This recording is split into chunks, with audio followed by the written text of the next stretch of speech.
지내요? 저는 좀 잘 못 지낸 것 같아요. 왜냐면 너무 더워요. 어제는 춥고 전날도 춥고 오늘은 너무 더워요. 그래서 너무 힘들어요. 아침엔 또 춥더라고요. 저녁에도 춥고.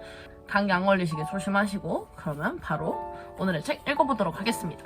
오늘의 책은 꽃할배 정우씨입니다.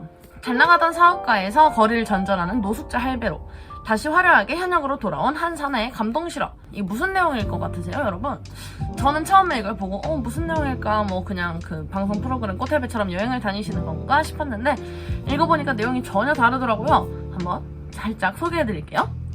공원 벤치에 멍하니 앉아있는 노인네들이 왜 그런지 알아? 도무지 재밌는 일이 없거든. 아이들이나 노인이나 재미를 느끼면 몰입하게 되어 있고 몰입하면 그 일을 잘하게 되는 거잖아. 애들한테 재미없는 거 시켜봐. 조금하다가 때려치워버리지. 왜? 재미가 없으니까. 그래서 부모는 자식이 무엇에 흥미를 느끼는지 잘 찾아줘야 돼. 그게 부모의 역할이니까. 나는 노인들이 경험해보지 못한 새로운 재미를 찾아주었어. 죽을 때까지 지겨워지지 않는 재미를 말이야. 그것밖에 한 거 없어. 나이가 70살이 돼서야 이제 자기 재능을 찾았다고 그래. 초등학교도 안 나온 할머니가 영화감독이 되어버렸으니 말 다 한 거지. 그럼 재미만 찾으면 될까요? 아니지. 그 재미에 의미가 연결이 되어야지. 그 의미라는 것은 나에게 행복을 주고 누군가에게도 도움을 줄 수 있는 것이어야 하지. 그래야 지속적인 재미가 발생해. 그렇지 않으면 그 재미는 곧 소멸해버리고 말아. 그들이 하나같이 말하는 게 뭔지 알아? 지금 인생에서 재미와 의미를 처음으로 동시에 찾았기 때문에 가장 행복하다는 거야. 무슨 책인지 짐작이 가시나요? 이 책은 간단히 소개드리면 이 책의 주인공 정우씨가 다른 할머니와 할아버지들과 함께 공부를 해나가면서 자신의 재미를 찾고 의미를 찾아 행복해지는 그런 이야기인데요. 이 책에는 여러 이렇게 에피소드들이 나오는데 그 중에서 저는 아주 감동받은 에피소드가 하나 있어요. 그 부분은 오늘 읽어드릴 거고요. 잠깐 간략하게 줄거리를 소개해드리자면 캄보디아에서 야심차게 시작한 정우씨의 사업이 IMF로 인해서 다 날아가 버리고 그렇게 한국으로 돌아와서 노숙자 생활을 전전하시다가 정신을 차리시고 이제 곧 컴퓨터가 중요해지는 시대가 올 것이다 라고 직감적으로 깨달은 정우씨는 한 대학교 수업을 청강하게 됩니다. 그렇게 공부를 하면서 정우씨는 환갑의 대학생, 컴퓨터 선생님, 그리고 동아리 회장을 넘어 사회적 기업을 경영하게 되셨습니다. 그런 이야기를 담고 있는데요. 목차를 보시면은 프롤로그, 그리고 제1장 노숙자 할배가 컴퓨터 선생으로 변신하다, 제2장 은빛 둥지 날다, 제3장 평생 현역이 된 꽃할배, 이렇게 나뉘어져 있는데요. 제가 아주 감동을 받았던 부분은 초등학교도 못 나온 아현 할머니께서 영화 감독이 되신 이야기입니다. 그럼 그 부분을 잠깐 읽어보도록 할 건데요. 풍문으로 들었소 아현의 정성시대. 국가평생교육진흥원에서 제1회 단편영화제를 개최합니다.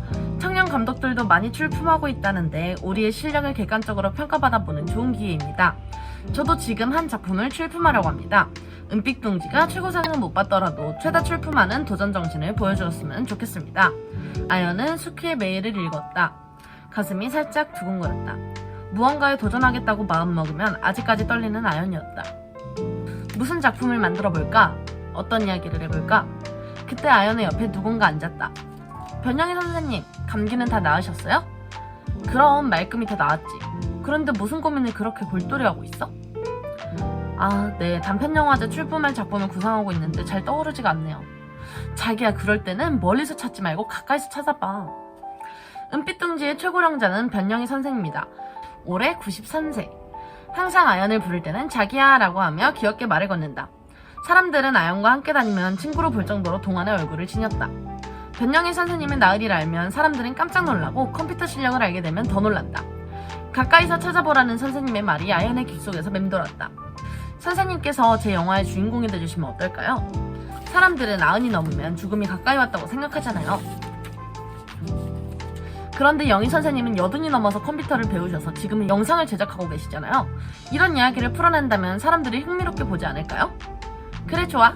출연료는 줄 거지? 시나리오를 쓰기 위해 아연은 영희와 인터뷰를 하면서 그녀의 살아온 이야기를 전해들었다. 차분히 말하는 영희는 가끔 울었고 듣는 아연은 자꾸 울었다. 아연은 각색 없이 있는 그대로를 보여주는 게 가장 좋다고 생각하고 촬영을 시작했다. 촬영 과정에서 75살의 아연은 93살의 영희에게 나이듦을 바라보는 또 다른 시선을 배웠다. 제목은 나이야 가라 라고 붙였다. 아연은 출품을 하고 처음으로 꼭 입상을 했으면 싶었다. 결과가 발표되었다. 단편영화제 대상 정아연. 이번 영화제에서는 블라인드 심사를 했다. 심사위원은 누가 출품한지 모르는 상태에서 작품만 보고 심사를 한 것이다. 수많은 청년 감독들이 출품을 했는데 그들과 자유경쟁을 통해서 대상을 받은 아연은 이제 영화감독으로서 공식적인 데뷔를 한 셈이다. 선생님, 저는 강연 백도씨 작가 이수정입니다. 선생님의 사연이 출연 확정되어서 연락드렸습니다. 앞으로 준비하실 게 많이 있어요. 강연 백도씨요? 제가 거기 왜요? 한정호 선생님께서 사연을 쓰시고 출연을 신청하셨는데 말씀 못 드리셨어요? 그래요? 정말 이 양반이 거기 안 나가면 안 되나요? 어떡하죠? 이미 방송 일자가 잡혀버렸는데요.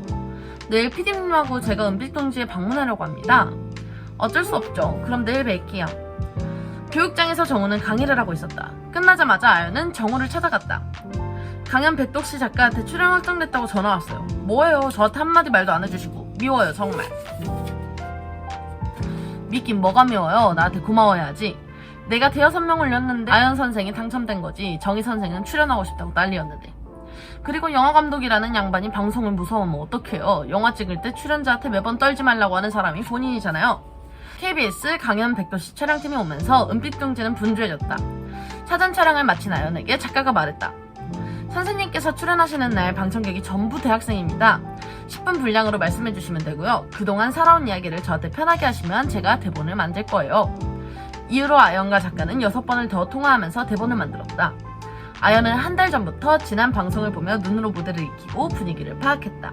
어느새 출연이 하루 앞으로 다가와 있었다. 아연은 미용실에 가서 아들이 장가가는 날보다 더 신경 써서 머리를 했다. 그날 아연은 하도 많이 봐서 손때로 얼룩지고 너덜너덜한 대본을 안고 잠이 들었다. 그렇게 아연은 설렘과 떨림으로 무대에 올랐다. 대학생들의 눈이 반짝거렸다. 올해가 광복 70주년입니다. 광복이 되었을 때는 제가 6살이었는데 동네 어른들이 대한독립 만세라고도 외치면서 뛰어다니기에 저도 덩달아 뛰어다닌 기억이 있습니다. 이후 초등학교에 입학했지만 집안이 어려워 24살에 결혼할 때까지 집에서 농사만 지었죠. 결혼 후에는 남편이 가게를 운영해서 또 거기서 일하다가 자식들 낳고 그렇게 살았습니다. 제 나이 60대 남편이 죽었어요. 6살 때부터 일을 시작해 남편이 죽을 때까지 무려 54년 동안 소처럼 일만 하고 살았어요. 당연히 친구가 없었죠. 남편은 저의 유일한 친구였고 금슬이 정말 좋았어요. 남편이 가고 나니까 저도 따라가고 싶더라고요. 3년 동안 밥값 출입을 안 했어요. 이러다가 진짜 죽겠다 싶어 아들이 뭐라도 배우라고 해서 시작한 게 컴퓨터 공부입니다. 처음에는 컴퓨터 켜는 것부터 배웠죠.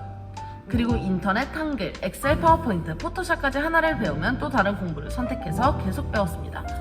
그러다 자격증을 따고 컴퓨터 선생님까지 되었습니다. 아연은 거기서 유난히 반짝이는 눈빛으로 박수를 치는 손녀 지희를 보았다. 이제 떨림은 없어지고 힘이 났다. 그리고 운명의 영상을 만났습니다. 내가 찍으면 영화처럼 나오는 게 신기했어요. 거기에 완전히 빠져들었죠. 그렇게 재미있게 작업을 하다 보니 작년에는 단편영화제에서 젊은 감독들하고 경쟁해서 대상을 받았습니다. 예전에는 사람들이 저를 보면 할머니라고 했습니다. 이제는 선생님, 감독님이라고 그래요. 저는 광복이 된 6살 때부터 일을 시작해 학교도 가지 않고 60살 때까지 원하지 않는 일을 하며 살았습니다. 누가 학령 이야기를 하면 나도 모르게 얼굴이 빨개졌습니다. 나라는 광복이 되었지만 제 인생은 광복이 아니었던 거죠. 이제야 저는 해방감을 느낍니다. 광복이 무슨 뜻인지 아시나요? 빛날 꽝 찾을 복, 빛을 찾은 거죠. 이 자리에 서 있으니까 제 인생도 비로소 광복이 돼 있다는 것을 느낍니다. 방송이 끝나고 손녀 지희가 아연을 꼭 안아주었다. 네, 여기까지 아연 할머님의 에피소드였는데요. 저는 이 부분을 보고 정말 감동을 받았어요. 이렇게 아연 할머니를 제외하고도 더 많은 분들의 에피소드가 정우씨를 중심으로 이렇게 펼쳐지고 있는데요. 꽃할배 정우씨 한번 읽어보시는 거 추천드립니다. 그럼 다음 시간에 만나요. 안녕.